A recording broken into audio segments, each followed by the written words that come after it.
BJP కార్యాలయంలో రఘునందన్ రావు మాట్లాడుతున్నారు. Live చూద్దాం.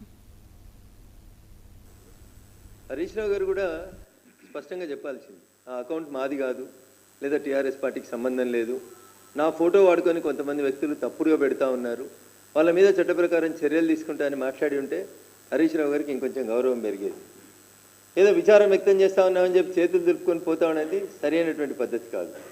ఎందుకంటే సిద్దిపేట కూడా జిల్లా ఇన్ఛార్జి మంత్రి కొండా సురేఖ గారే కాబట్టి హరీష్ రావు గారు తొందరగా స్పందించినట్టున్నారు. కానీ కేటీఆర్ గారికి అర్థం కావాల్సింది ఏంటంటే సిరిసిల్లలో మెజారిటీ ఓట్లు నేతన్నలే ఉంటాయి. దుబ్బాక, సిరిసిల్ల ఈ ప్రాంతం అంతా 5 మీటర్ల చీరని అగ్గిపెట్టెలో పెట్టినటువంటి నేతన్నలు ఉన్నటువంటి గడ్డ అది దుబ్బాక అయినా సిరిసిల్ల అయినా. ఆ గడ్డ మీద ఆ వర్గానికి సంబంధించినటువంటి ప్రజల ఓట్లతో గెలిచినటువంటి కేటీఆర్ గారు ఇంకా స్పందించకపోవడం అనేది పూర్తిగా వారి అహంకారాన్ని సూచిస్తుంది. నేను సిరిసిల్లకు వచ్చినప్పుడు సిరిసిల్ల నేతన్నలకి నేను సవినయంగా చేసేటువంటి అప్పీల్, మీ ఆడబిడ్డను అవమానించినటువంటి వ్యక్తి మీ గడ్డకు వచ్చినప్పుడు తప్పకుండా తగు రీతిలో బుద్ధి చెప్పాలని మా సిరిసిల్ల నేతన్నలకి సవినయంగా నేను ఈ సందర్భంగా అప్పీల్ చేస్తాను. Thank you.